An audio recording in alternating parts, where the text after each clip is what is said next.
Kambal binutas ang gulong ng sasakyan ng negosyante. Pero ito pala ang ama nila. Paano nga ba nangyari to? Sabi nila madalas daw sa buhay ay nakakagawa tayo ng mga bagay na hindi natin pinag-iisipan. Mga pagkakamali na hindi natin inaakala na may magiging malaking epekto pala. Hindi lang sa atin pero maging sa mga tao na parte rin ng buhay natin. Paano kung dumating ang araw na multuhin ka ng mga pagkakamaling ito at mapagtanto mong nasa hulingang pagsisisi? Ano ang mga kaya mong gawin para makabawi? Paano nga ba nagsimula ang kwento? Simulan natin. This brings back a lot of memories. Nakangiti at mababang boses, nasaad ng lalaki sa kaibigan niya. Sigurado ka na ba sa desisyon mo, bro? I mean, sayang ang mansyong to. Saka base sa ngiti mo parang marami kang masasaya na childhood memories dito. Tugon naman ng kaibigan. Sigurado na ako, bro. Sayang nga ang mansyon kung tutuusin pero mas sayang naman kung hindi ko mapapakinabangan. Let's get inside. Paganyaya na nga lamang niya sa kaibigan, para nga matignan ang loob ng mansyon at makitang mga dapat ayusin. Siya nga pala si Richard Del Rio. Ricky ang tawag sa kanya ng karamihan. 28 years old at kasalukuyang nagmamay-ari ng Del Rio Realties. Isang kilalang real estate company sa BGC. Ang kausap niya ay ang kaibigang si Mike na kasalukuyang nasa maliit na probinsya ng San Rafael para nga tignan ang mansyon kung saan siya lumaki. Ang mansyon na iniwan sa kanya ng namayapan niyang lola. Matagal nang walang tumira sa mansyong to, kaya hindi nakakapagtaka na mukha na nga itong haunted. Ilang linggo lang kasi matapos mawala ang lola niya, ay nag-migrate na nga sa Italy ang pamilya niya. Samantalang siya ay may sariling buhay at negosyo sa Taguig. At kaya siya bumalik ay para makita ang estado ng mansyon at lupa. Balak kasi niya itong ipaayos para maibenta na lamang kaysa hindi nga niya pa mapakinabangan dahil nga wala naman ng nakatira dito. Grabe, parang kailan lang nung nandito pa si Lola at buhay na buhay itong bahay. Bulong ni Ricky nang nasa loob na nga sila habang ginagala ang mata sa paligid. Halos 6 na taon rin ang nakakalipas mula nang mawala ang lola niya at iniwan nila itong mansyon. Ayaw mo talagang i-consider na iparenovate ito para sa'yo at ibenta? Oo nga at sayang kung walang titira, pero parang mas sayang kung ibebenta mo. Investment pa rin naman to eh. Saka, hindi ba parang masayang din yung mga memorya na meron ka dito since dito ka lumaki? Wika ng kaibigan. Memories will only slow us down, bro.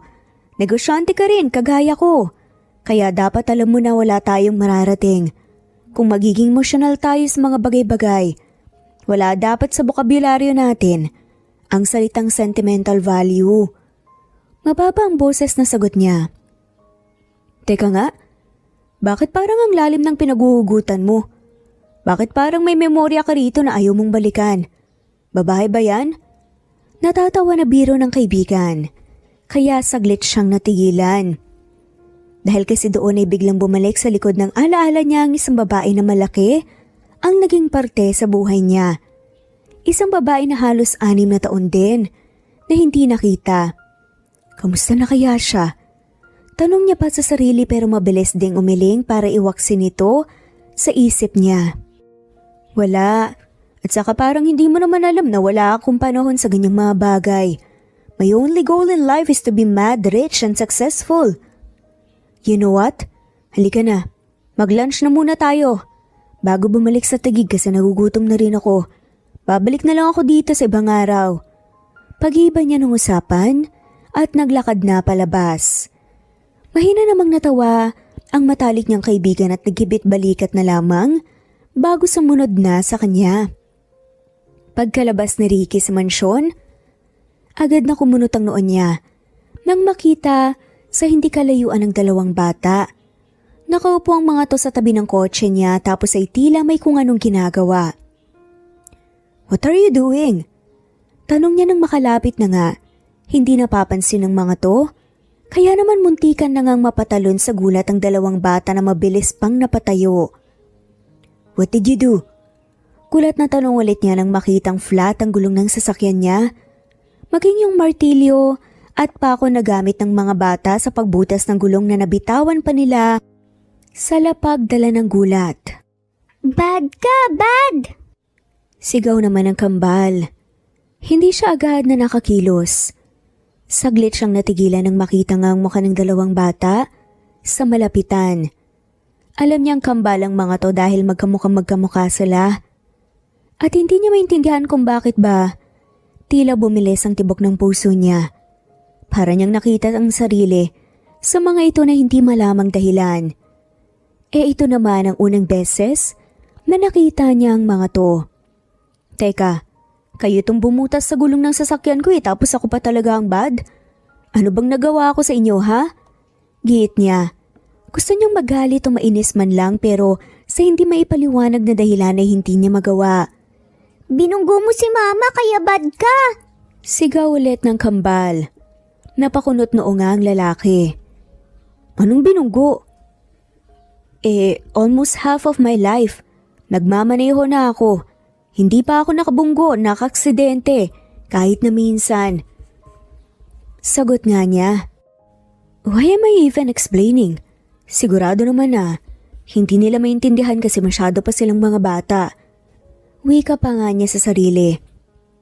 Nang biglang, "Ricky iho? Ikaw ba yan?" "Naku Ricky, ikaw nga." Malawak ang ngiting wika naman ng isang ginang na nagmamadaling maglakad palapit. "Kamusta ka na iho?" Tanong pa nito. "Manang Celia, kayo po pala. Ayos lang naman po ako, kayo po kamusta?" Nakangiting tugon niya nang makilala ang isa sa mga dati nilang kasambahay. "Ayos lang naman. Naku, napakagwapo mo pa ring bata ka. Bakit ka pala na pa rito? Babalik na ba kayo ng pamilya mo rito?" "Naku, kung kailangan nyo ng kasambahay sabihin nyo lang." Masayang wika pa nga ng ginang. "Actually, nandito po ako para matignan lang ang mansyon. Balak ko po kasing iparenovate at ibenta, kesa walang nakatira." Sagot niya kaya marahang napatango ang ginang. "Ganun ba? Naku, sayang naman ang mansyon. Alam mo na mahalaga yan sa lola mo, di ba? Pero kung yan ang pasya mo, o sige." Mababa ang boses na wika ng ginang. "Po? Ibebenta niyo po ang mansyon? Bawal po!" Sabat pa nga ng kambal kaya sabay-sabay silang napalingon sa mga to. "At bakit naman bawal? Sa inyo ba to? First, binutas niyo ang gulong ng sasakyan ko and then pinagbintangan niyo ako na bumunggo sa kung sino man, nanay niyo. And now, pagbabawalan niyo akong ibenta ang pagmamay-ari ko? I can't believe this." Hindi makapaniwalang saad pa niya, kaya natawa ang kaibigan niya. "Bro, ipapaalala ko lang na mga bata ang kausap mo." Natatawang wika pa nito. "Naku iho, pagpasensyahan mo na ang kambal sa nagawa nila. Mabubuting bata ang mga yan." Wika naman ang ginang kaya napalingon siya rito. "Kilala niyo po sila?" Tanong niya. "Oo naman. Hindi naman kalakihan ng probinsya natin kaya magkakakilala halos lahat. Anak sila ni Jasmine. Naalala mo pa ba siya? Yung apo ng dati niyong mayordoma na kinupkop at pinag-aral ng lola mo. Na-hit and run kasi kahapon ng kulay itim na sasakyan. Mabuti na lang at hindi gaano grabe ang nata mo. Kaya baka akala ng kambal, ikaw ang nakabunggo kasi kulay itim ang sasakyan mo. Alam mo na mga bata pa eh." Paliwanag ng ginang. Napalunok naman ng laway si Ricky nang marinig ang pangalan na binanggit ng ginang. "Jasmine po?" Panigurado pa niya. "Oo, si Jasmine Cortez. Yung maganda at masipag na bata, hindi ba magkaibigan kayo noon? Akala nga namin dati may relasyon kayo eh." Mahina pa nga itong natawa. "Rico, Richie, sige nang mag-sorry na kayo. Hindi tama ang ginawa nyo." Mababa ang boses na saad pa nga nito sa kambal. Mas lalong kinabahan si Ricky nang marinig ang pangalan ng mga to Napanguso naman ang kambal habang nakatingin sa kanya. Sorry po! Halos sabay at tila nahihiya na wika naman ng mga to. Hindi siya sumagot, pero nanatili siyang nakatitig sa mga to. Sige na iho, mauna na ako't marami pang kailangan gawin. Sa susunod na, papasyal ka dito. Daan ka sa bahay at ipagluluto kita ng paborito mong kare-kare. Nakangiting saad pa nga ng ginang, kaya marahan na nga lamang siyang tumango. At kayong dalawa, huwag niyo nang uulitin ang ginawa niyo. Kapag nalaman to ng mama niyo, naku malulungkot talaga yon. Gusto niyo bang malungkot ang mama niyo? Siya, sige na tumuwi na kayo at baka hinahanap na kayo ng mama niyo. Sad na nga lamang nito nang umiling ang mga bata. Pagkatapos noon, ay muli nang nagpaalam ang ginang sa kanila at naglakad na nga paalis. Si Ricky naman na natili ang titig, sa kambal na ngayon nakatitig din sa kanya. Jasmine ha? Sino bang Jasmine na yan at mukhang malaki ang epekto niya sa'yo? Saka base sa sinabi ng Ali kanina maganda daw ah. Natatawa at makahulog ang tanong ng kaibigan na hindi na nga lamang niya pinansin. Rico at Richie ang pangalan niyo? Mababa ang boses na tanong niya.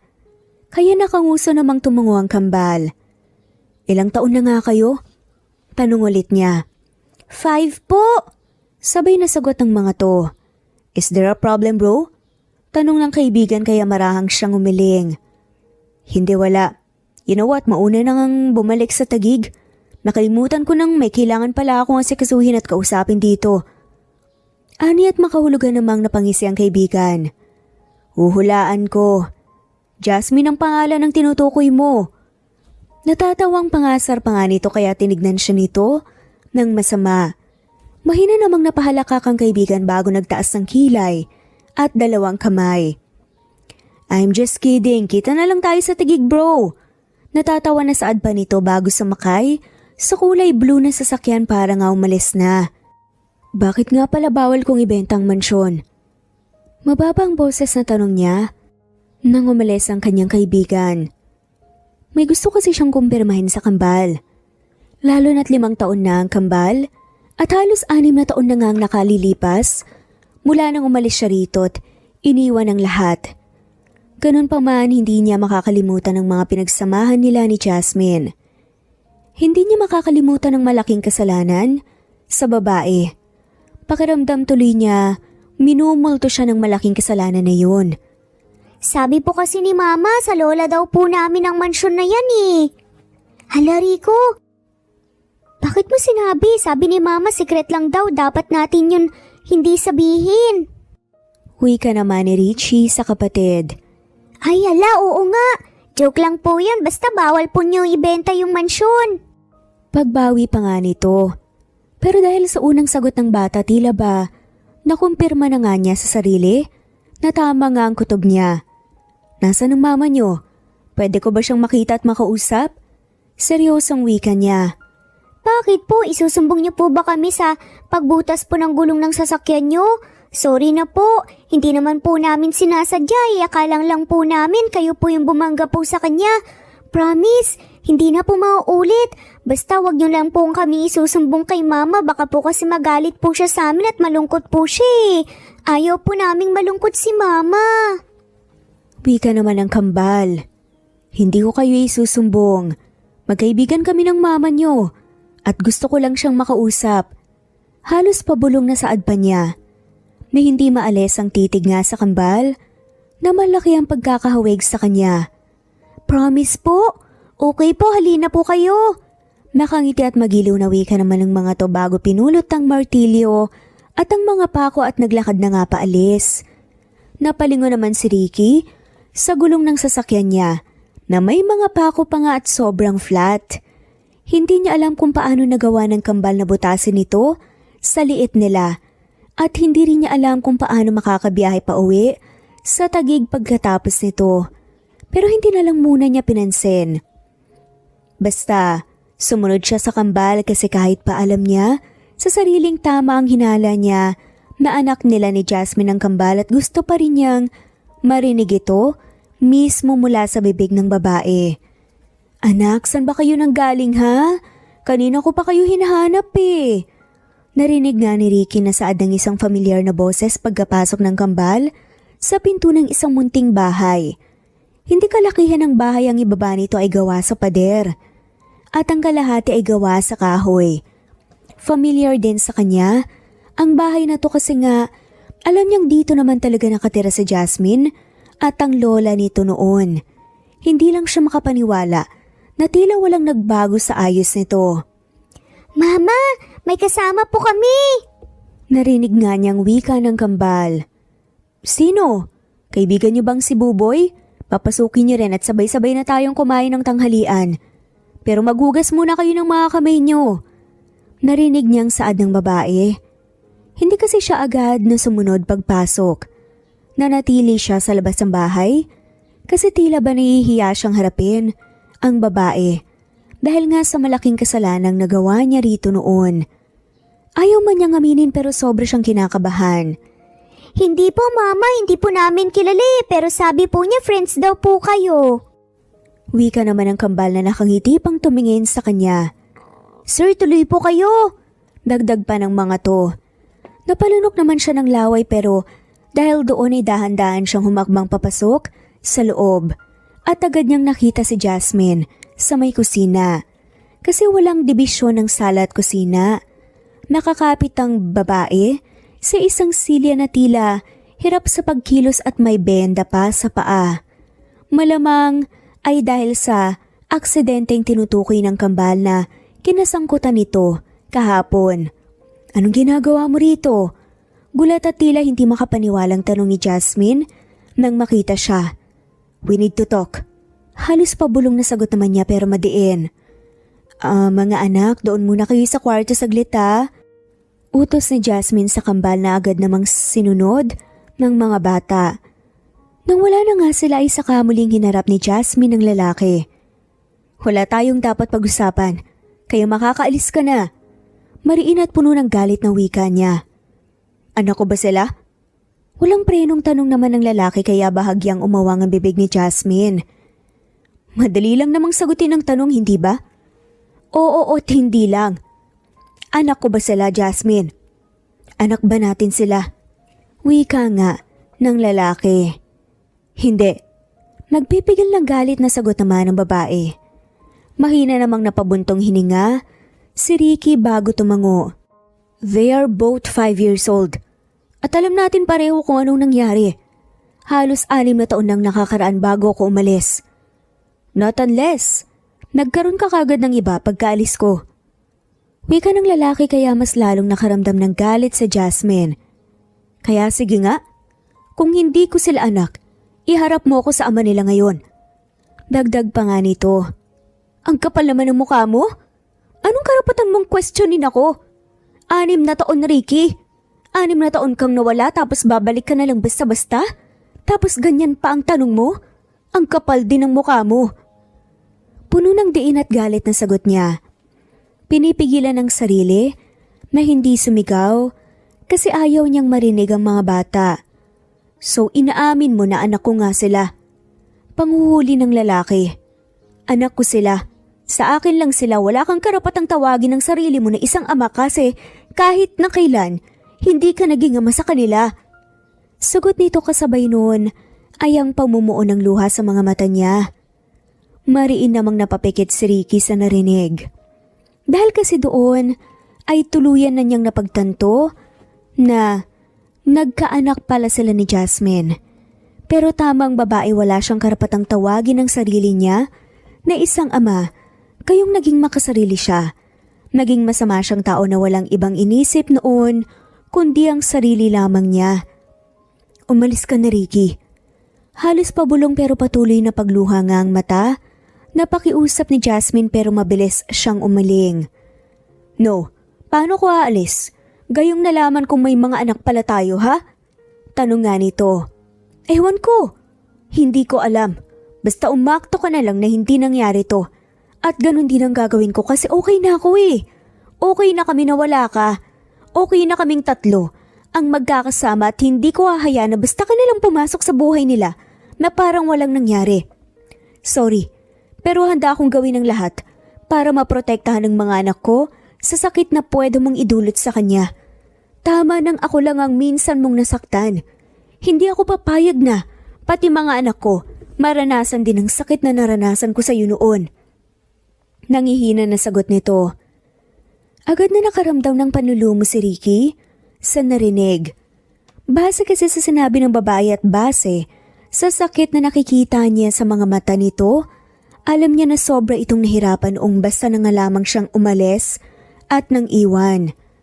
Lumaki si Jasmine sa pangangalaga ng lola niya kasi maaga nga itong nawalan ng magulang. Hindi niya nakilala ang ama niya at ang nanay naman niya ay pumanaw sa paggamit ng ipinagbabawal na gamot. Na-overdose ito. Ganun pa man ay lumaki siyang may mabuting puso at masipag na bata.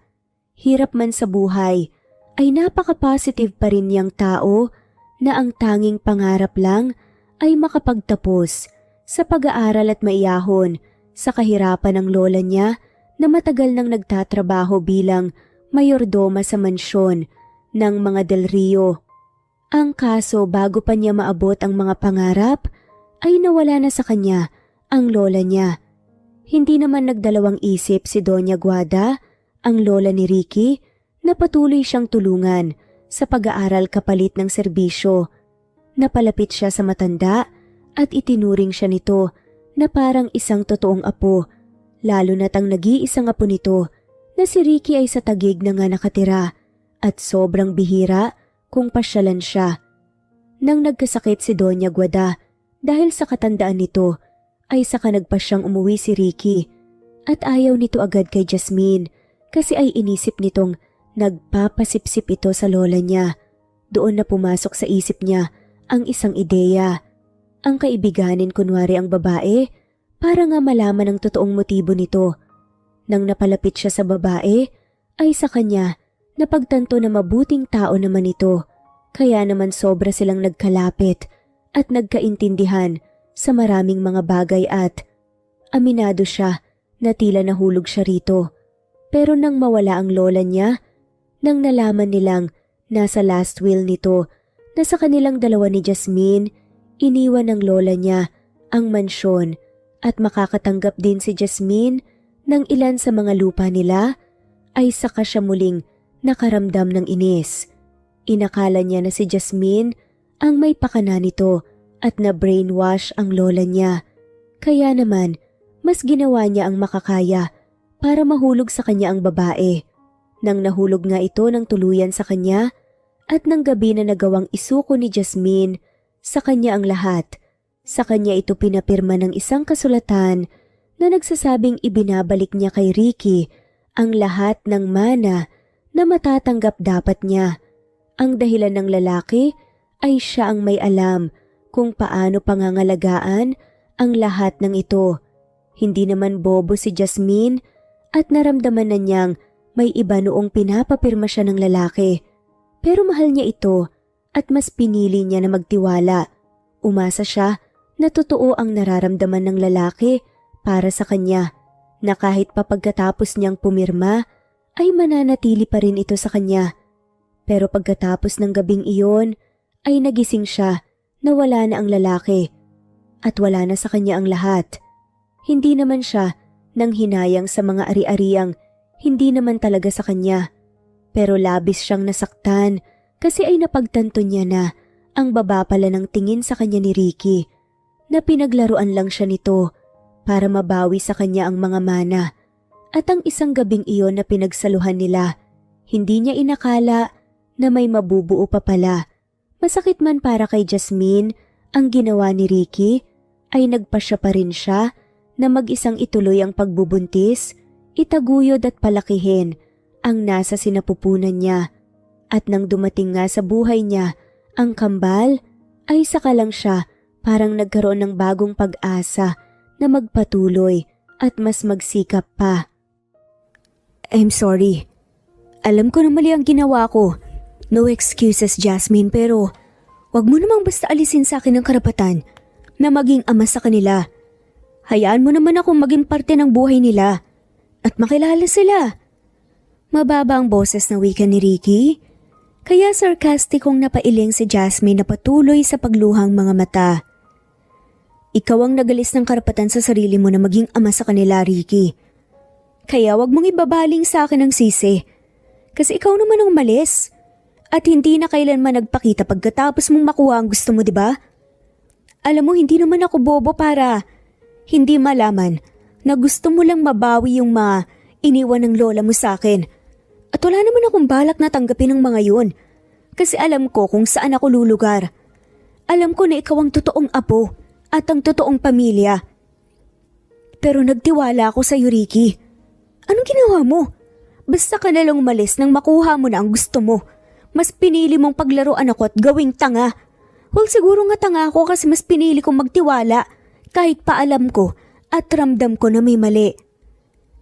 Bawat salitang lumalabas mula kay Jasmine ay ramdam na ramdam ni Ricky ang sakit at sama ng loob. Hindi niya ito masisisi kasi kahit saang anggulo tignan ay may karapatan naman talagang magalit ito sa kanya. I'm really sorry. Ang tanging nasabi niya, hindi mo kailangan mag-sorry, Ricky. Ang kailangan kong gawin mo, umalis ka at huwag ka nang babalik pa sa buhay namin. Sagot na lamang niya. Jasmine, please, nakikiusap ako. Handa akong gawin ang lahat para tanggapin mo lang ako sa buhay ng mga anak natin. Hindi ko hinihiling na mapatawad mo ko kaagad kasi alam ko naman na walang kapatawaran ang nagawa ko sa'yo. Pero sana hayaan mo akong maging parte ng buhay ng mga bata. Hayaan mo akong magpakama sa kanila. Hayaan mo akong makabawi. Alam ko na sobra kitang nasaktan. Pero ito na ang pagkakataon para makilala ko sila. Dagdag pa nga ni Ricky. Nang biglang, Kayo po ang papa namin? narinig nilang tanong ng kambal bago pa makasagot si Jasmine. Kaya sabay silang napalingon sa mga to. Agad na umawang ang bibig ni Jasmine nang makitang lumuluha ang mga to. Bakit niyo po kami iniwan? Bakit ngayon lang po kayo? Ayaw niyo po ba sa amin? Umiiyak na tanong nga ni Rico. Hindi naman nakasagot si Ricky kasi hindi niya alam ang sasabihin.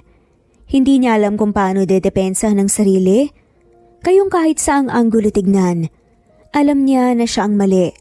Siya ang may kasalanan kung bakit hindi niya nakilala kaagad ang mga bata. Kung ayaw niyo po sa amin, ayaw din po namin sa inyo. Umalis na po kayo, ayaw po namin sa inyo.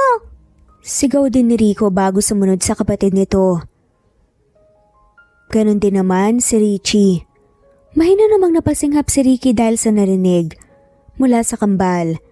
Sa unang pagkakataon nakaramdam siya ng sobrang sakit sa puso, yung parabang sinasaksak ng isang matalim na punyal. Sa unang pagkakataon parang nakaramdam nga siya ng sakit na naramdaman ni Jasmine. Noong panahon na basta na nga lamang niya itong iniwan nang makuha na nga nito ang totoong gusto niya. Narinig mo ang mga bata, di ba? Makakaalis ka na. Walang emosyon pero patuloy na pagluha nga na saad ni Jasmine. Jasmine, please, nakikiusap ako. Emosyonal na saad niya. Umalis ka na lang, Ricky. Nagmamakaawa ako, umalis ka na. Sigaw ni Jasmine na kahit pa iika-ika at hirap sa paglalakad ay pilit pa ring lumapit para maitulak ito. Muntikan pa nga itong mawala ng balanse. Mabuti na lang mabilis na nagpadausdos si Ricky. Pero hindi pinansin yun ni Jasmine. Bagkus mas gumamit pa ito ng puwersa para maitulak palabas ng bahay ang lalaki. Dala ng labis na panghihina ay wala nang naggawa pa si Ricky kung hindi ang lumabas na lang. Nang isinara na ni Jasmine ang pinto, ay mariing napapikit si Ricky. Kasabay din noon ay naramdaman niya ang pagtulo ng luha sa mga mata niya. Ngayon bumabalik sa kanya ang consequences ng mga maling desisyon niya noon. Pero wala siyang balak na sumuko.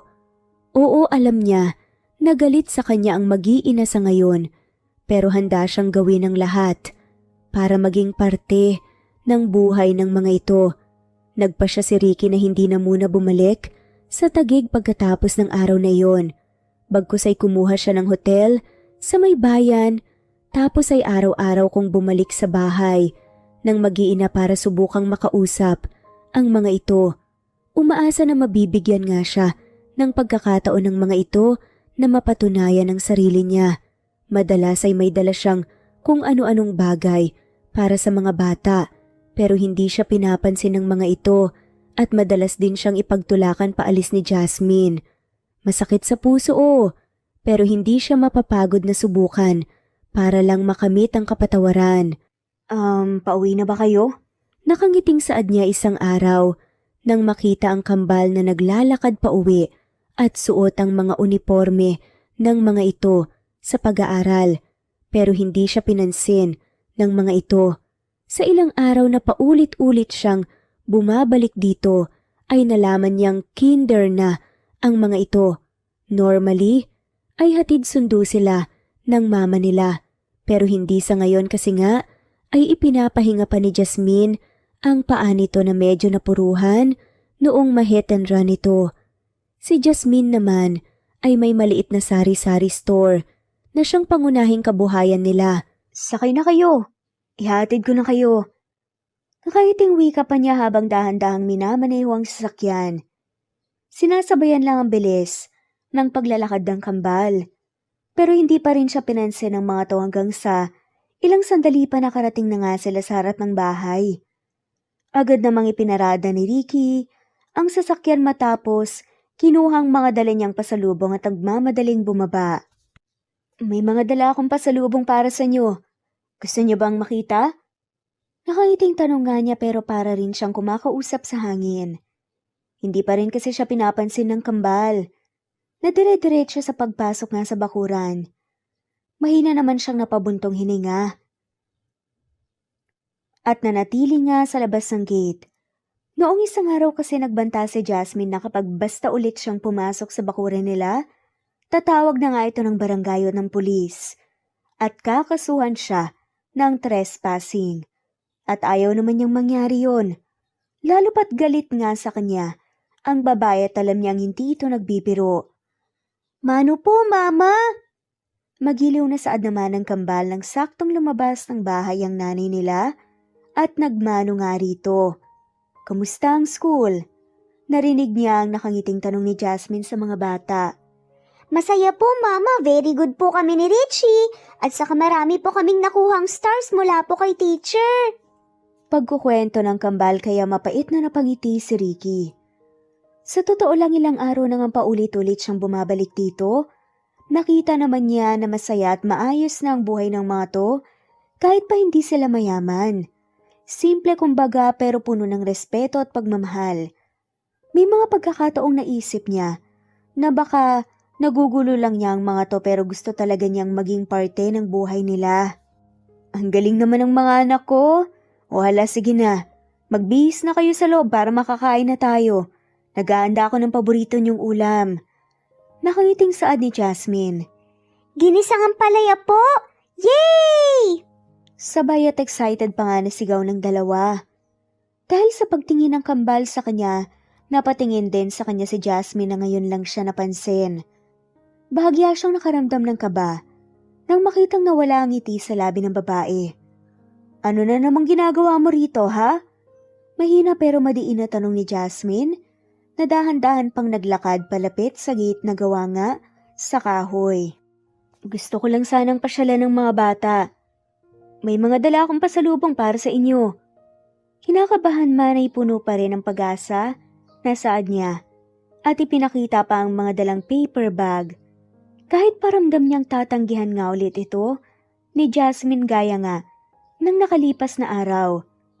Sa tingin mo ba talaga madadala mo kami sa mga paganyan-ganyan mo?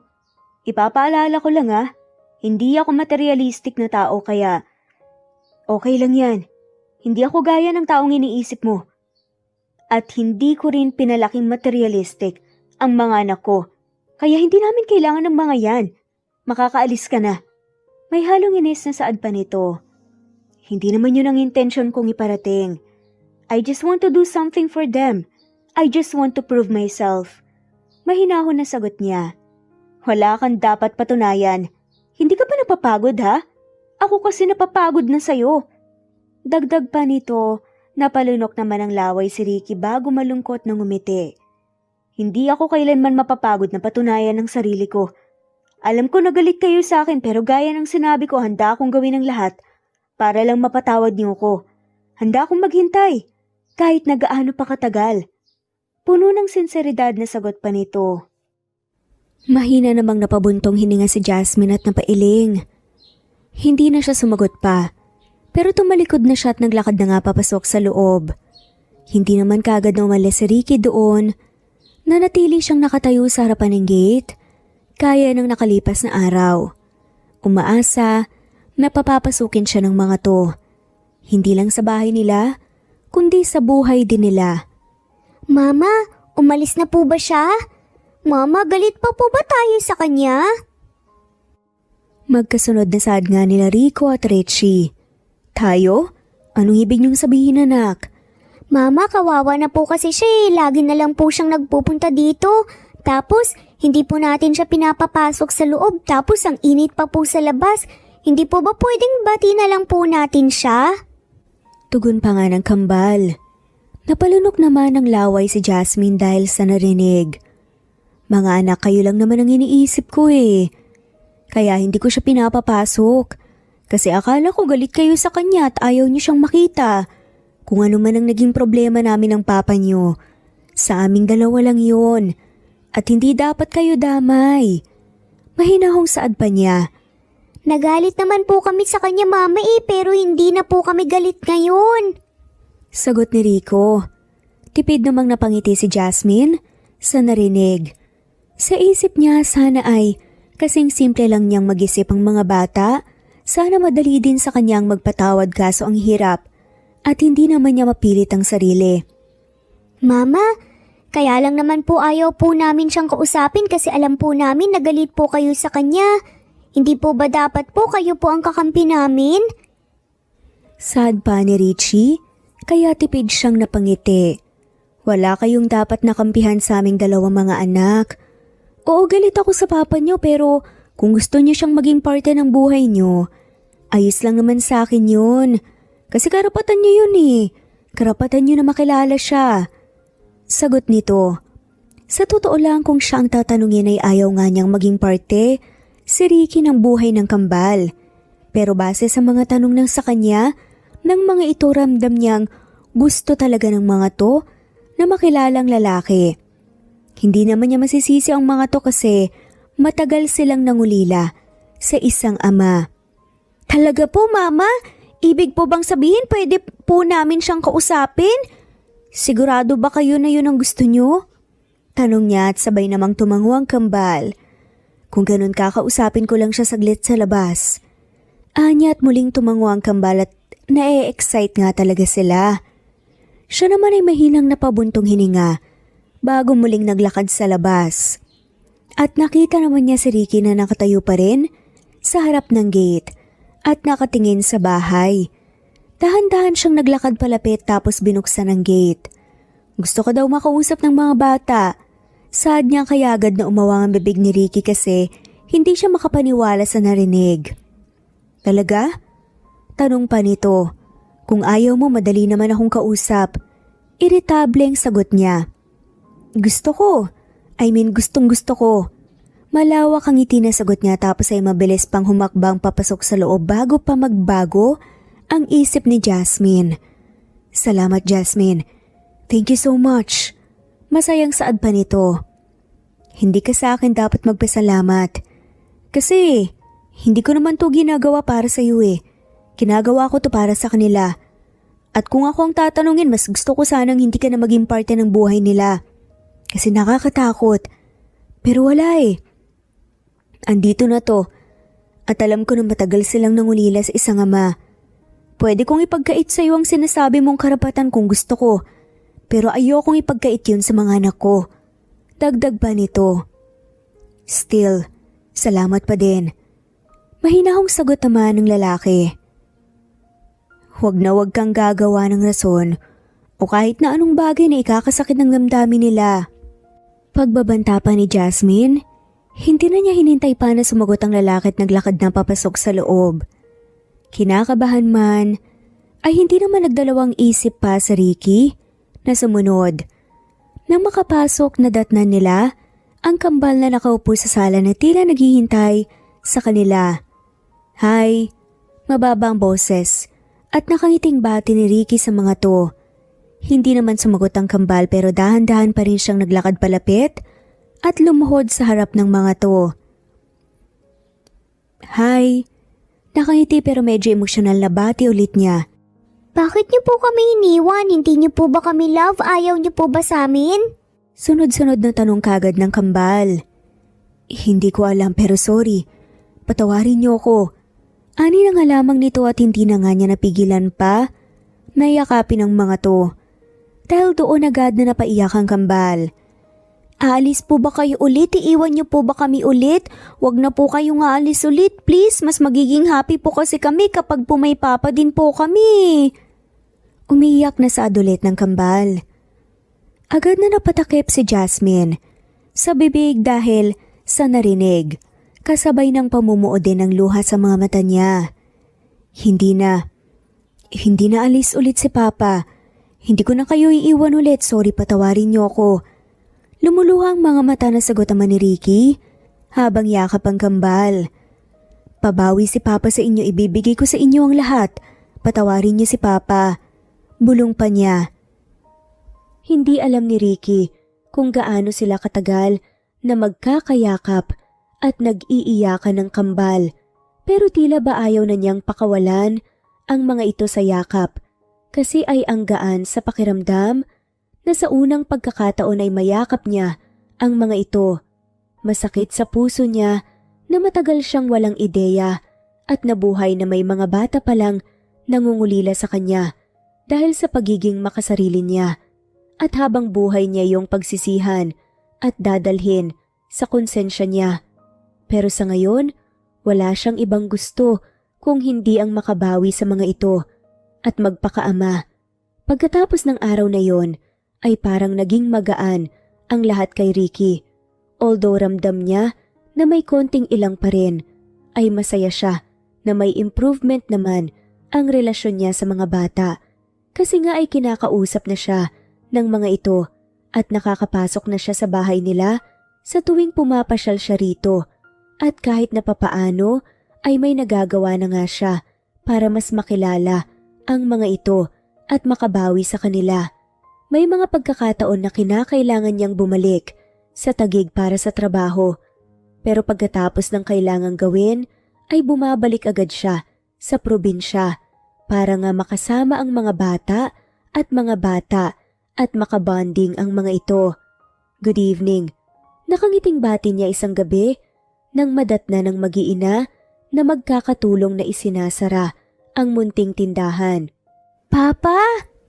Nakangiting sad naman ang kambal na mabilis pang tumakbo palapit para salubungin siya nang iyakap sa binti. Bagay na nagpangiti sa kanya. Bakit nandito po kayo, Papa? Hindi po ba sabi niyo po kailangan niyo pong mag-work? Tanong pa nga ng mga to. Tinapos ko kagad yung mga kailangan tapusin, mga anak. May mga pasalubong pala ako para sa inyo. Dagdag pa nga niya at pinakita ang dalang paper bag. "Yay! Thank you po, Papa!" Sagot ng mga to at mabilis na tinanggap ang paper bag at sabay na tumakbo papasok sa loob ng bahay. Mahina nga siyang natawa kasi tila nakalimutan na ng mga to ang pagtulong sa mama nila. Kaya naman siya na ngang lumapit kay Jasmine at tinulungan itong ibaba ang harang sa harap ng tindahan. May pasalubong nga rin pala ako sa'yo." Mababa ang boses na wika niya sa babae. "Hindi naman kailangan na pati ako binibilhan mo ng kung ano-ano." Seryosong sagot nga nito. Ilang araw ulit ang lumipas mula nang unti-unting naging maayos ang relasyon niya sa kambal.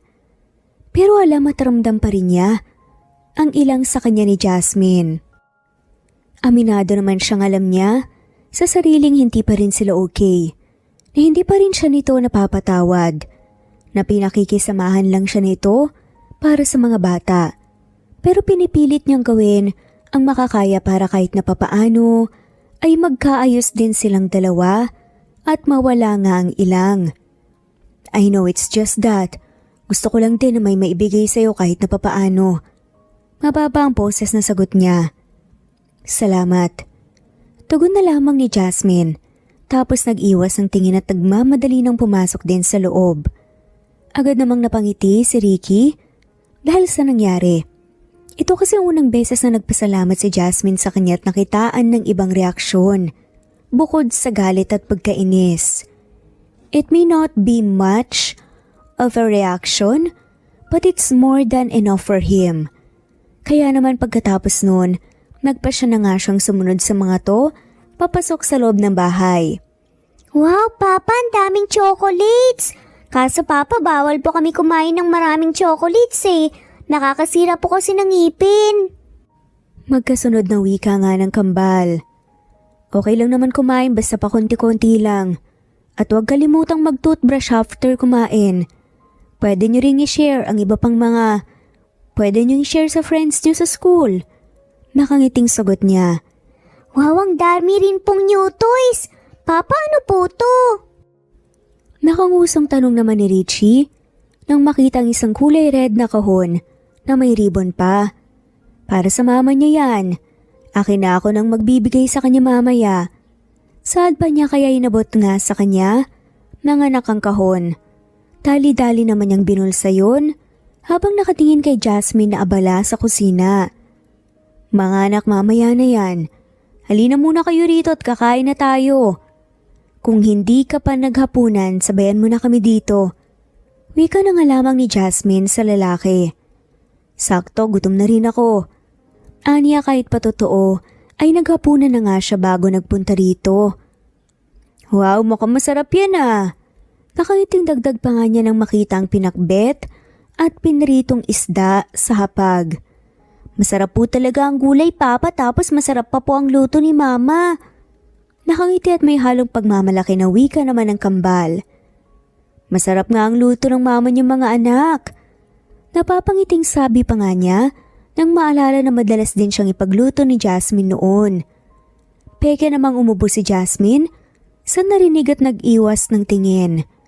Pagkatapos noon ay magkakasabay nga na kumain ng 3. Nang matapos ay naglinis na nga rin ng pinagkainan si Jasmine habang nakikipagkulitan naman sa ama ang kambal. Mga anak, kailangan nyo nang maghilamos. Mababa ang boses na wika ni Jasmine. Mama, 5 minutes pa po, please. Nakanguso na pakiusap naman ng kambal. Mahinang natawa si Ricky sa nasaksihan. Natutuwa kasi siya na sobrang cute ng mga anak nila. At nakita rin niya na tapalaking mag-isa ni Jasmine ang maayos, magalang at mapagmahal ang mga to. Sundin niyo na ang mga sinabi ng mama niyong mga anak. Kailangan na rin kasing umilis ni Papa kasi medyo late na. Napagod din kasi ako sa biyahe kaya kailangan ko na rin magpahinga. Nakangiti at mababa ang boses. Nawika naman ni Ricky. Aalis na po kayo kaagad, Papa. Dito muna kayo, please. Papa, dito na lang po kayo matulog. Pakiusap pa nga nila Rico at Richie. Sa totoo lang gusto rin naman sana niyang maranasan na makatabi sa pagtulog ang mga bata. Ang kaso lang ay isa lang ang kwarto at kama nga sa munting tahanan ng mag-iina at alam niya na wala nga siyang tutulugan. Doon na lang po kayo sa kama, Papa. Tabi na lang po kayo ni Mama. Kami po sa lapag. Suwestyon pa ng kambal. I won't let you sleep on the floor. Mababa ang boses na wika naman ni Ricky.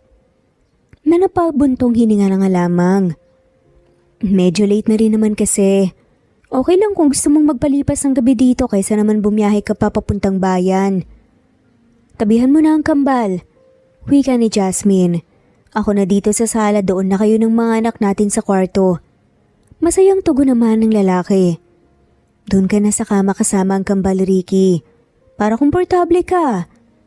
Sa laki mong tao, sa tingin mo ba kakasya ka sa sofa? Giit ni Jasmine. Kaya bahagya siyang napanguso. I won't let our kids sleep on the floor. And they also can't let you sleep here. Ani pa nga niya. Wag na po kayong mag-away. Tabi na lang po tayong lahat kaya sa kama. Oo nga po, para masaya. Sad pa nga ng kambal. Magandang idea yan. Huwag kayong mag-alala, sa gitna naman ng mga anak natin. Napangiti pa rin na saad naman ni Ricky. Sige. Medyo nag-aalangan na sagot ni Jasmine. Halina kayo mga anak, tutulungan ko na kayong maghilamos. Saad pa niya para ibaling sa ibang atensyon at maiba na ang usapan. Mama, kaya na po namin. Binata na po kami. Oo nga po mama, may girlfriend na nga po kami. Saad pa nga na magkasunod ng kambal. Napakunot noo si Jasmine. Teka ano? May girlfriend na kayo? Natatawa pa rin na tanong ni Ricky, kaya tumango ang kambal. Opo papa, maganda po ang girlfriend po namin, saka matalino pa.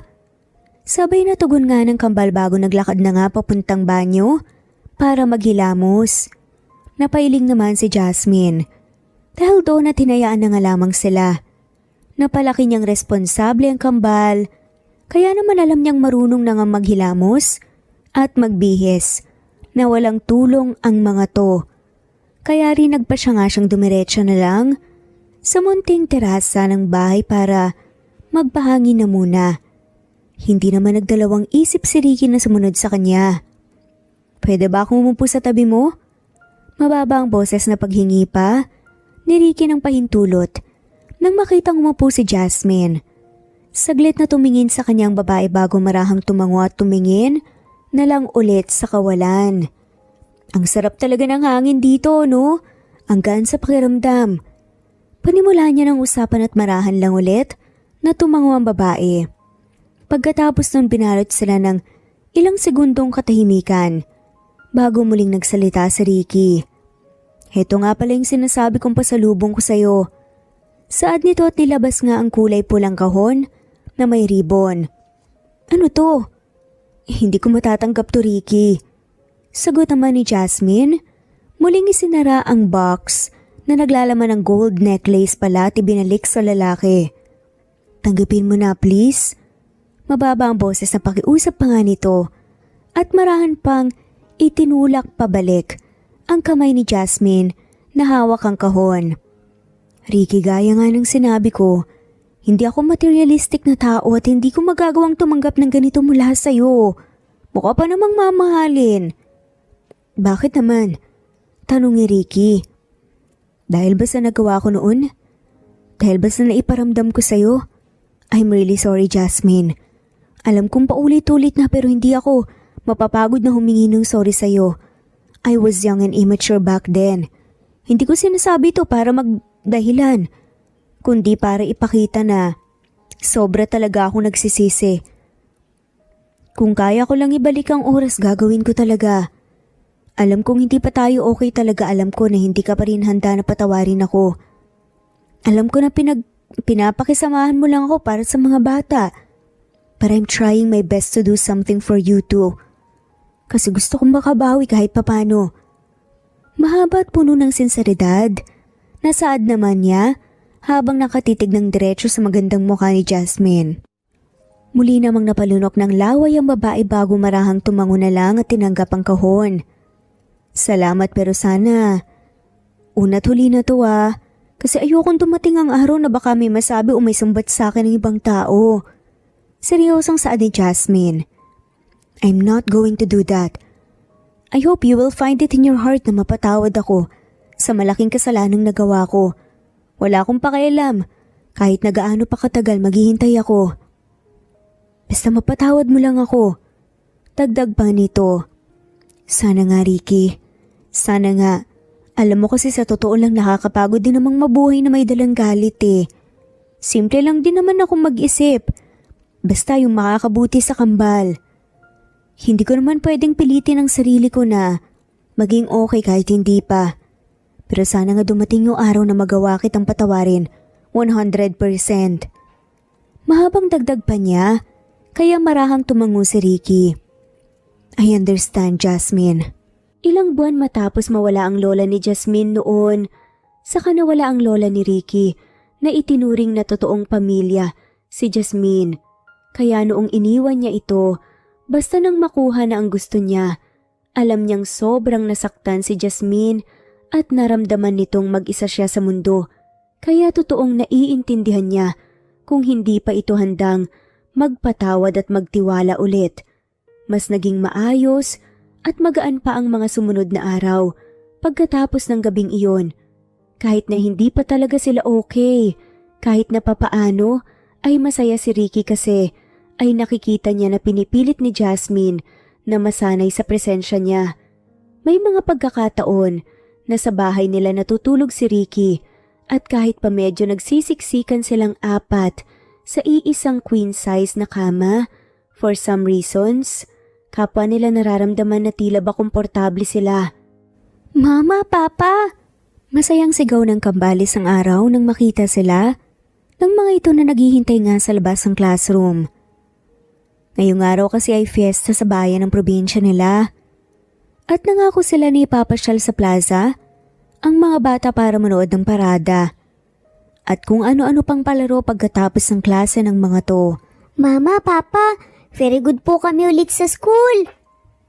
Nakangiting pagkukwento pa nga ng Kambal pagkatapos yumakap sa kanila. "Ang galing naman ng mga binata namin. Nasaan ang girlfriend nyo?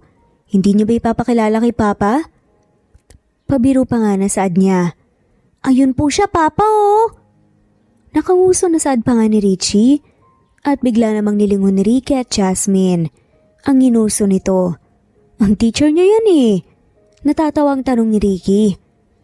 Mukhang napansin naman ng guro na may mga nakatingin sa kanya kaya lumingon nito at ngumiti para sa kanila. "Good morning, kayo po ang papa ng Kambal?" Nakangiting tanong nito at lumapit pa. Yes. "Ako nga si Ricky Del Rio." Pagpapakilala pa nga nito at naglahad ng kamay. "Amy de la Cruz. Ngayon ko lang po kayo nakita, madalas kasi si Mrs. pong naghahatid at sundo sa mga bate. It's nice to finally meet you." Dagdag pa nga nito. "Nice to meet you too, teacher." Sagot naman ni Ricky. "Alam niyo po ba napakatalino ng mga anak niyo? At may pinagmanahan din pala sa kagwapuhan." Wika pa nga ng guro. "Thank you." Bahagyang napanguso si Jasmine kasi napansin niya ang ngiti sa guro na hindi maalis. Tapos ay parang ayaw pa nga nitong bitawan ang pagkakahawak sa kamay ng lalaki na hindi may paliwanag na dahilan ay bahagya siyang nakadama ng inis. "We have to go ahead now. Nangako kasi kami sa mga bata na ipapasyal namin sila sa plaza ngayon." Saad pa ni Ricky bago mabilis na binawi ang kamay. "Bye po, teacher!" Saad naman ng Kambal at kumaway pa. Nang nasa biyahe na nga sila, napansing sinulyapan nga ni Ricky. Si Jasmine kasi napansin niya na parang seryoso ito. "Okay ka lang ba? Is everything okay?" Mababa ang boses na tanong niya, maya-maya pa. "Oo naman," sagot ng babae. "Oo nga pala, hindi ba education din ang course mo nung college? Mind if I ask kung bakit? Hindi mo itinuloy ang pagiging guro?" Tanong pa nga niya saglit na nakitigilan nga si Jasmine dahil doon at hindi ka agad nakasagot. "Hindi mo ba natapos ang kurso dahil sa mga nangyari?" May halong pag-aalala pa nga na tanong na lalaki nang mapansin ang reaksyon nito. Mahina namang napabuntong hininga si Jasmine bago tumango. Agad nakaramdam ng panlulumo si Ricky dahil doon. Kasi nasa huling taon na nga sa kolehiyo si Jasmine noon at alam niya kung gaano ka gusto ng babae na maging isang guro. "I'm sorry." Saad pa nga ni Ricky. "Hindi Ricky, choice ko rin naman na hindi na ituloy ang pag-aaral kasi mas ginusto kong mag-focus sa Kambal." Sagot niya. "Yun ang naging choice mo kasi walang tumulong sa'yo sa pag-aalaga at pagpapalaki sa kanila. You set aside your own dream to be a good mother and I should have been there to help pero wala ako. Kung sanang hindi ako naging makasarili at hindi naging makitid ang isip ko sana. May nakatulong at nakatuwang ka sa lahat. Sana natapos mo ang kurso mo. Sana ngayon natupad mo na ang pangarap mo na maging guro." May halong panlulumo na saad pa niya. "Ricky, it's okay. Pwede bang huwag na lang natin pag-usapan yun? Nangyari ng mga hindi dapat mangyari. Subukan na lang nating mag-focus sa kasalukuyan para sa mga bata." Wika niya tipid na mangumiti ang lalaki bago marahang tumango. Ganun pa man hindi maalis. Sa isip niya ang konsensya sa katotohanang sobrang laki pala ng naging epekto ng nagawa niya kay Jasmine noon. Nang makarating na sa plaza, ay nagpasya silang maglakad-lakad at pumasyal. Nanood ng parada at iba pang palaro, kumain ng kung ano-ano, at masaya sila na makitang nag-e-enjoy ang kambal.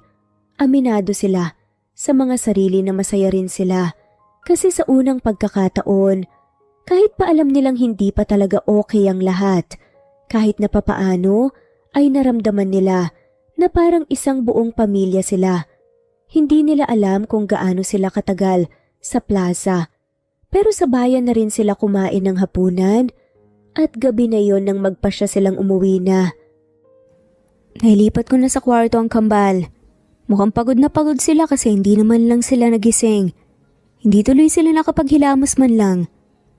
Mababa ang boses na wika nga ni Ricky nang balikan sa kusina si Jasmine.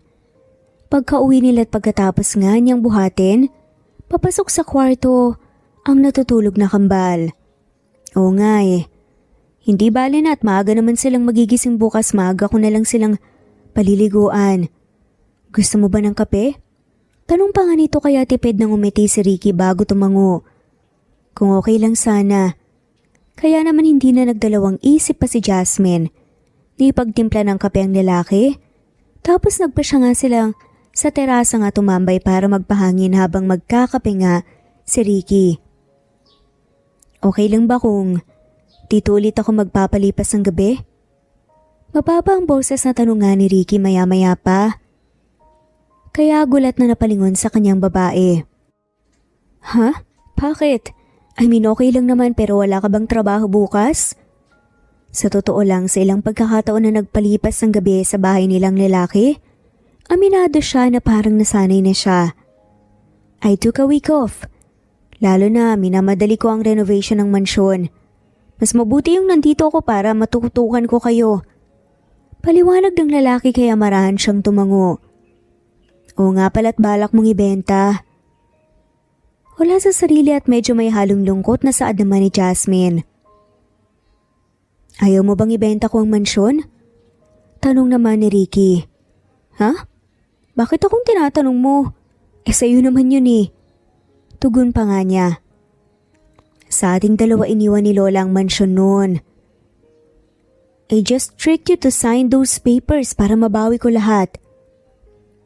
Kaya ganang sabi ko, wala naman akong balak na tanggapin yun. Kaya kahit pa hindi mo ginawa yun, ang plano ko ay babalik naman talaga ang lahat sa pamilya nyo. Sagot pa nga nito. Kaya nga, mas nakukonsensya ako eh. Kasi napakabuti mong tao. Noon pa lang nakita ko na ang kabutihan mo pero masyado akong nagpabulag sa maling akala. Sagot ng lalaki at napabuntong hininga pa. Wala na akong balak na ibenta ang mansyon.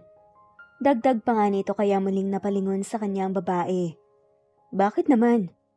Noong unang araw na nakita ko ang kambal, yung araw na nalaman ko ang tungkol sa kanila, binutas nila ang gulong ng sasakyan ko kasi inakala nila na ako ang nakabuntol sa'yo. Panimula ng lalaki kaya napasinghap siya. Ano? Hindi makapaniwalang tanong nito. Relax, hindi naman ako galit eh. In fact, nakakatawa at nakakamanghanga kasi nakita kong mahal na mahal ka nila. Anyways, nung araw ding yon, nalaman nila na ibebenta ko ang mansyon. Sabi nila bawal daw. Maybe they feel connected to that house. Kaya pagkatapos ng renovation, ililipat ko ang pangalan ng titulo sa kanilang dalawa. Paliwanag pa ng lalaki, kaya bahagya siyang napanguso. Hindi mo naman kailangan gawin yun. Okay naman sila sa bahay na to eh. Oo, maliit pero masaya naman sila. Tumango-tango ang lalaki. I know pero na-realize ko rin na marami rin akong magagandang memorya sa mansyon na yon. Kahit na ikaw, at gusto ko nang makagawa rin ng maraming magagandang memorya ang mga anak natin sa mansyon na magiging bagong tahanan nila.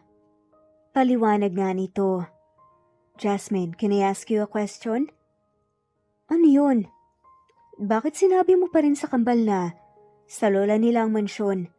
At bakit isinunod mo pa rin ang pangalan nila sa pangalan ko pagkatapos ang nagawa ko sa'yo? Napawantong hininga ang babae. Hindi ko alam. Siguro kasi kahit na masakit ang mga nangyari, May parte sa akin ang ayaw na ipagdamot ang mga bata sa'yo. Ang tungkol sa pamilya nila. Sagot nito kaya napangiti ang lalaki. And I should thank you for that. Hindi ko alam kung ilang beses ko nang nasabi pero napakabuti mo talagang tao. At salamat din kasi hinayaan mo akong makapasok sa buhay niyo ng mga anak natin. Salamat kasi pinipilit mo na makasama sa akin. Hindi mo lang alam kung gaano ko kasaya. Nakasama ko kayo ng mga anak natin, Jasmine. Puno ng sinseridad na dagdag pa nga nito, kaya napalingon sa kanyang babae dahil doon agad na nagtamang mga mata nila. Salamat din kasi dumating ka sa buhay namin. I mean sa buhay ng kambal. Salamat kasi nakikita ko naman na ginagawa mo ang makakaya mo para mapasaya sila at makabawi. Sagot nga nito, ginagawa ko lang mga bagay na noon ko pa dapat ginawa. Ikaw, masaya ka bang nandito ako? Halos pabulong na saad pa nga nito. Masaya ako na napapasaya mong mga bata. Puno ng kaba na tugon naman ni Jasmine at nag-iwas pa ng tingin. Pakiramdam kasi niya ay nalulunod nga siya sa lalim ng titig ng lalaki. Masaya ka rin bang makasama ko? Seryosong tanong nga ng lalaki pero hindi siya kaagad nakasagot kay Ricky. Medyo late na rin. Magpahingan na siguro tayo. Wika na nga lamang niya. Akmang tatayo na sana nang marahang hinigit ni Ricky ang braso niya. Kaya naman muli siyang napalingon dito at laking gulat niya ng isang iglap, siniil siya ng halik ng lalaki. Parang naging tuod sa kinaupuan nga si Jasmine dahil sa nangyari. Hindi siya makakilos at ramdam niya ang paghihina nga ng buong katawan habang nagkadikit ang mga labi nila ni Ricky. Pero pagkaraan ng ilang minuto, nang mapagtanto kung ano ang nangyari, pinilit niyang ibaling sa iba ang mukha niya para maputol ang halik. Hindi mo dapat ginawa yun. Puno ng kaba at naghahabol nga ng hininga na saad niya. I'm sorry, it's just that ang hirap talaga magpigil. I've been wanting to kiss you for days now, Jasmine. Mula nung gustong-gusto na kita. Masyado lang akong nagpabulag sa maling akala at pagiging makasarili. But nothing has changed over the years. Ang daming babaeng dumaan sa akin, mga babae na nagpakita ng motibo pero wala akong ni isang nagustuhan sa kanila. At first, hindi ko alam kung bakit. Pero nung makita kita ulit, it all became clear to me. Yun ay dahil hindi kailanman nawala at nagbagong nararamdaman ko.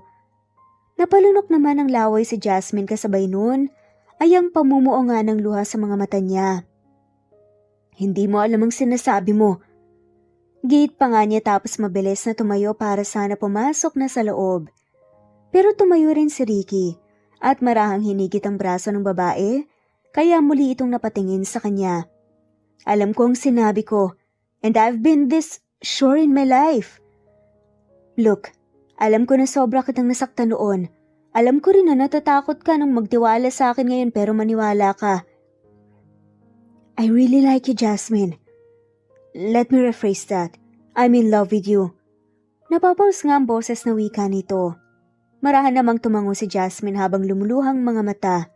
Tama ka, ayoko nang magtiwala ulit kasi natatakot akong masaktan na naman sa huli. Ilang taon kong binuo ulit ang sarili ko pagkatapos mo akong saktan at basta iwan na lang na parang basahan, Ricky. At ayoko nang maramdaman ulit ang ganong klaseng sakit. Yung sakit na sobrang nakakaubos. Yung sakit na nakakamanhid. At natatakot ako na baka kapag nagtiwala ako ulit sa'yo, baka sa pangalawang pagkakataon mabasag ulit ako. Kasi kapag nangyari yun, hindi ko alam kung kakayanin ko pa lalo na't hindi na lang tayong dalawang pinag-uusapan dito. Maging ang kambal na din. At sila ang priority. Lumuluhan na sagot nga niya. Tumango-tango naman ang lalaki. I know my mistakes. I'm not proud of them. Hindi ako perpektong tao, Jasmine, pero maniwala ka. Wala sa plano ko na gumawa ng bagay na makakasakit ulit sa inyo ng mga anak natin. This time, wala akong ibang gustong gawin kundi ang mahalin kayo talagaan na parang alam ko. At ang maibigay sa inyong lahat na deserve nyo. Gusto kong mapasaya kayo lagi. So please, I'm begging you. Alam ko na mahirap sa'yo ang magtiwala ulit pagkatapos ng mga nagawa ko pero bigyan mo lang ako ng isang pagkakataon at ipakita at iparamdam sa'yo na totoong nararamdaman ko. Emosyonal na pagsusumamo naman ng lalaki. Mariin namang napapikit si Jasmine habang walang humpay sa pagtulo ang luha sa kanyang mga mata. Sa totoo lang ay hindi niya alam ang isasagot. Totoo na natatakot siya kasi ay hindi biro ang nagawa sa kanya ng lalaki. Hindi biro ang lahat ng sakit at hirap na pinagdaanan niya. Pero alam din naman niya sa sarili na kahit kailan, hindi rin nagbago ang nararamdaman niya para sa lalaki. Pero, paano kung dumating ang araw na magbago ang isip mo? Paano kung pati yung mga bata masaktan at maapektuhan? Hindi ko kaya yun, Ricky. Ayoko silang masaktan. Naluluhang tugon niya. Hindi ako nangangako ng perpektong buhay. Pero ang maipapangako ko, hindi ko kayo sasaktan. Sagot ni Ricky bago niyakap ang umiiyak na si Jasmine. Sa puntong iyon ay tumulo na rin ang luha sa mga mata niya. Hinayaan naman ni Jasmine na yakapin siya ng lalaki. For some reasons, magaan sa loob niya ang yakap. It feels home. At sa isip niya, ay walang mangyayari kung patuloy siyang magpapadaig sa takot niya. Wala na rin namang rason ng lalaki para saktan at iwan siya. Kaya bakit hindi niya susubukan? Gayong sa puntong ito ay may chance na silang maging masaya at isang buong pamilya. Ayaw niyang ipagkait sa mga bata ang pagkakataon na magkaroon ng buong pamilya. At ayaw din niyang ipagkait sa kanilang dalawa ni Ricky ang muling subukan at maging masaya. Please, huwag mo na akong iiwan. Kasi ang hirap mag-isa eh. Ang hirap ng walang kakampi, nakakatakot. Patuloy sa pagluha at parang batang pagsusumamang sa ni Jasmine sa lalaki. Para namang binasag ang puso ni Ricky. Sa narinig kaya masinigpitan niya ang pagkakayakap dito. Hindi na ako aalis. Hindi ko na kayo iiwan ng mga anak natin. Sagot nga nito. Hindi nila alam kung gaano sila katagal na magkayakap pero magaan ang pakiramdam nila. At ng gabing iyon, imbes na sa gitna nila ang kambal, ay silang dalawa ang magkatabi sa kama. Naging masarap ang tulog ni Jasmine sa ideya na yakap siya ng una't huling lalaki na minahal niya. Naging mas maayos at magaan pa ang mga sumunod na araw. Hindi na nila napag-usapan pa ulit ang estado ng relasyon nila pagkatapos ng gabing iyon. Pero sobrang laki ng pagbabago sa pagitan nilang dalawa. Bawat kilos at pagsasalita kasi ni Ricky ay may halong lambing at pag-iingat at all out din kung manligaw siya sa babae.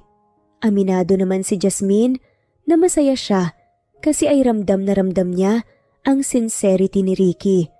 Isang tanghali, nagpa siya si Jasmine na puntahan si Ricky sa mansyon para ayain na itong kumain ng tanghali. Kanina pa kasi ito nagsusupervise sa renovation at inisip niya na baka nagugutom na ang lalaki. Ang kaso, bago pa siya makalapit ng tuluyan, ay nakita niya si Ricky na may kayakap na isang maganda, matangkad at sexy na babae habang nakangiti si Ricky na parang masaya pa. Parang sinaksak ang puso ni Jasmine sa nasaksihan lalo na't ngayon lang niya nakita ang babae. Pero ayaw naman niyang mag-overthink. Kaya naman nagpa siyang magtago mula sa likod ng isang puno malapit sa mansyon para magmased. Maya-maya pa ay kumawala na sa yakap ang babae at humalik sa pisngi ni Ricky. Tapos ay sumakay na sa kotse ang babae at umalis na nga. Jasmine, anong ginagawa mo dyan? Nakangiti na tanong ni Ricky na saka lamang siya napansin nang wala na nga ang babae. Aayain lang sana kitang kumain ng tanghalian. Baka ako nagugutom ka. Sagot nga niya. Sakto nagugutom ako. Malawak ang ngiti na sagot naman ni Ricky na nagmamadali pang lumapit sa kanya. Tipid lang nang umiti si Jasmine at nagsimula ng maglakad pa uwi habang sinabayan nga siya ni Ricky. Sa totoo lang gusto niyang itanong dito kung sinong babae kanina pero hindi niya ginawa. Ayaw naman kasi niyang isipin ni Ricky na masyado nga siyang selosa. Hey, are you okay? May halong pag-aalala na tanong pa nga ni Ricky nang mapansin na tahimik siya. Okay lang ako. Tanging naisagot niya. Kumunot naman ang noon ni Ricky dahil doon. Ramdam kasi niya na parang may hindi sinasabi sa kanyang lalaki kaya naman marahan niyang hinigit ang braso nito para magkaharap sila bago pa nga sila makauwi sa bahay. You are not okay, Jasmine. Nakakatakot ang pagiging tahimik mo, so please, sabihin mo sa akin kung anong problema. Puno ng pag-aalala pero malambing ang boses na saad nito. Okay nga lang ako, sabi. Naiirita pa nga nagiit niya kaya napangusang lalaki. Ganyan ba ang okay? Tanong nga nito kaya napabuntong hininga si Jasmine. Sino yung babae kanina? Wala sa sarili na tanong niya agad namang napakagat sa ibabang labi si Ricky para pigilan ng ngiti kasi tila ba nagsiselos si Jasmine. Sinong babae? Nagpipigil nga ang ngiti na pagmamaang-maangan nito. Hindi, wala. Saad na nga lamang ng babae. Teka lang, yung maganda ba? Matangkad at sexy na babae bang yumakap sa akin at humalik sa pisngi ko? Bakit, nagsiselos ka ba? May halong pangasar pa nga na tanong ni Ricky. Ha? Hindi Bakit naman ako magsiselos? Iritadong saad niya. At akmang tatalikod na nga sana siya pero nagulat siya nang bigla nga siyang niyakap ni Ricky. As much as I want to see you jealous kasi sobrang cute mo, ayoko naman na mag-overthink ka. Lalo na nangako ko na hindi ako gagawa ng kahit anong bagay na makakasakit sa'yo. Sa inyo ng mga anak natin. She's Katie. Katie Del Rio, pinsan ko, lumaki sa Taguig at kasama ng ibang pamilya namin na nag-migrate sa Italy 6 years ago. Sobrang dalang lang kasi kung pumasyal dito Kaya naiintindihan ko kung hindi mo siya kalala. Dagdag pa nga nito at agad namang napangusa si Jasmine at nakaramdam ng hiya. A few days ago, tinawagan ko si na mama para sabihin sa kanila ang tungkol sa inyo ng mga anak natin. Kaya nagpasya silang lahat na umuwi para makilala ang kambal. Siyempre pati ikaw. Actually, nawala sa isip ko na sabihin sa'yo kaninang tungkol dito. Pero mamayang gabi pa dapat sila imimit kaso hindi makapaghintay Kaya yun, si Kitty, nagkipagkita sa akin at namiss daw ako. Pero sabi ko mamayang gabi na kasi hindi pa naman kayo handa. Baka mabigla kayo.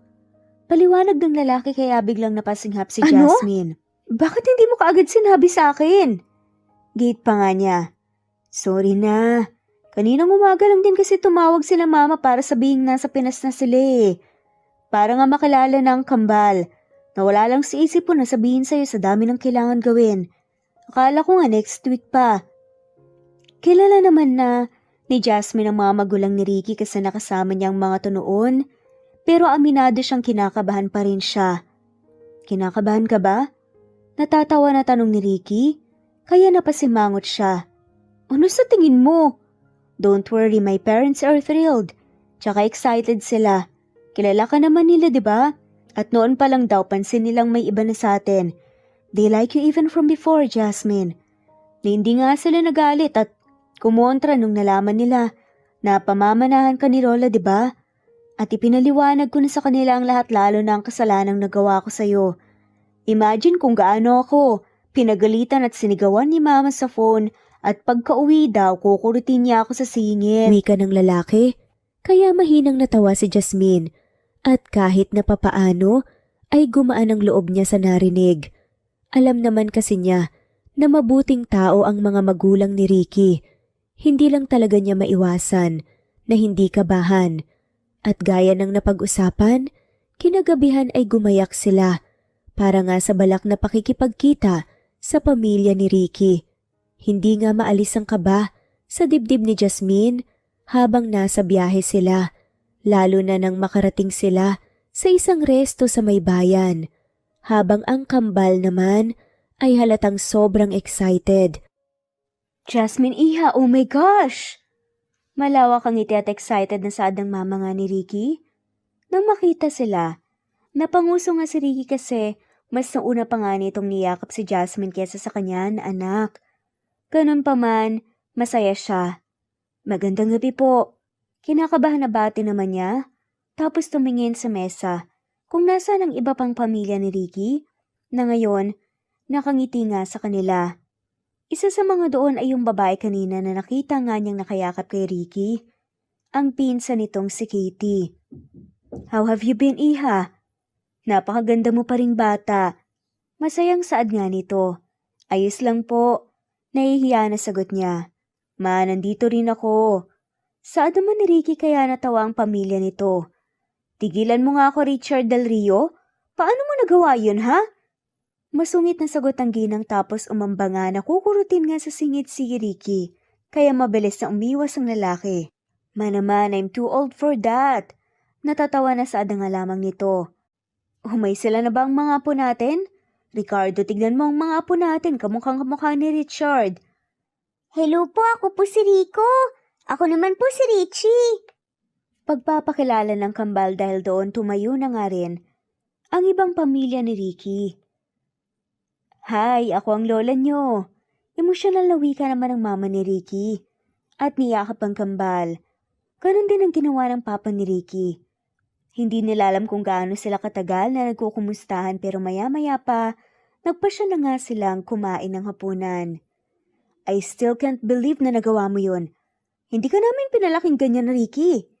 Iha, pagpasensyahan mo na ang isang yan, gwapo at matalino ka pero madalas ay syunga rin. Saad nga nito sa anak. Wala na po sa akin ang mga nangyari, ma'am. Marami man pong mga hindi magagandang nangyari pero maayos naman po ang lahat ng yun. Nagkamali po noon si Ricky pero hindi naman po ibig sabihin nun masama po siyang tao. At sobrang buting ama po niya. Dagdag pa nga nito na siyang nagpangiti sa lahat. Mama, call me Mama Iha. At ikaw, huwag kang ngingiti-ngiti dyan. Kasi hindi pa tayo tapos. Nakasimangot na saad nga nito kay Ricky kaya biglang umayos ng upo ang lalaki na parang isang bata. Dahil doon muling nagtawanan ng lahat. Anyways, ano na ang plano niyong dalawa ngayon? I mean, you're not getting any younger. At may mga anak rin kayo. Wala pa ba kayong balak na mag-settle down? Pa, huwag ka namang masyadong magmadali. Baka ma-pressure masyado si Jasmine yan. Napapangiti na sagot naman ni Ricky habang nakatitig kay Jasmine. We are taking everything slow, but don't worry, kasi nanliligaw naman na po ako ulit at kapag sinagutan niya ako, hindi na ako mag-aaksaya pa ng panahon para pakasalan siya. Diretsahang saad naman ng lalaki kaya napaubo na nga lamang si Jasmine. May halong harot ang boses na dagdag pa nito, kaya naramdaman ni Jasmine ang pag-iinit ng buong mukha. Lalo na nang inulan sila ng tukso ng pamilya ni Ricky. Naging masaya naman ang dinner na yon. Magaan sa loob nilang lahat. At sobrang saya ni Jasmine kasi ay sobrang init ng naging pagtanggap sa kanila ng pamilya ni Ricky, lalo na sa kambal. Sa ilang oras na kasama niya ang mga ito, hindi niya naramdaman na ibang tao sila. Bagkus, naramdaman niyang may bagong pamilya na sila ng mga bata.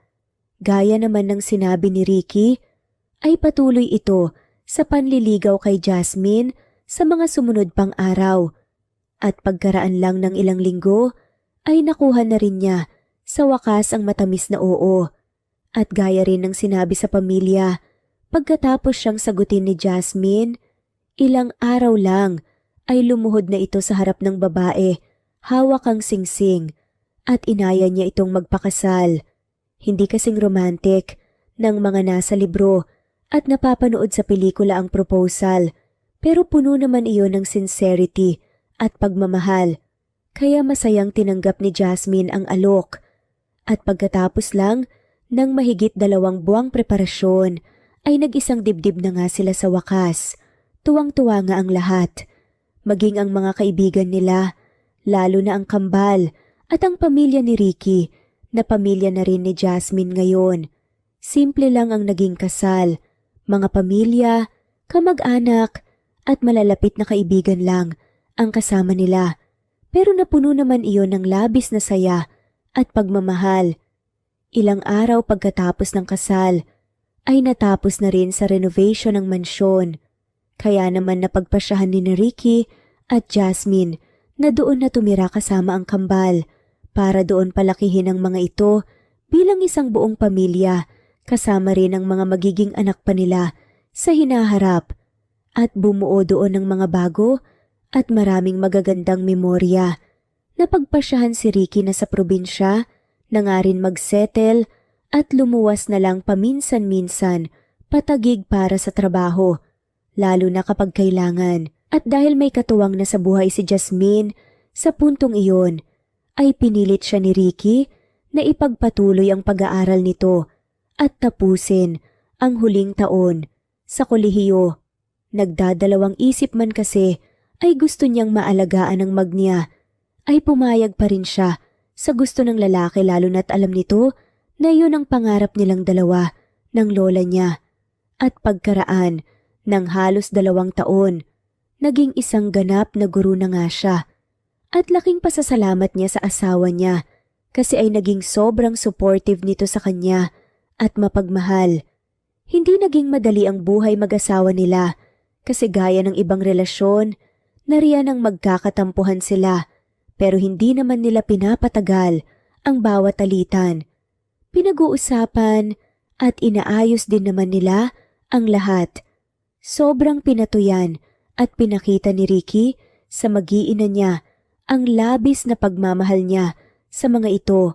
At pagkatapos lang ng mahigit 2 taong pagsasama bilang mag-asawa, ay muli silang biniyayaan ng isa pang anak, isang healthy baby girl na pinangalanan naman nilang Rika.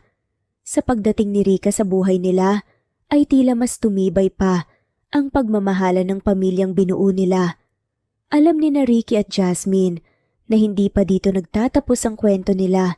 Bagkus ay ito pa lang ang totoong simula. Alam din nila na marami pa silang mga pagsubok na haharap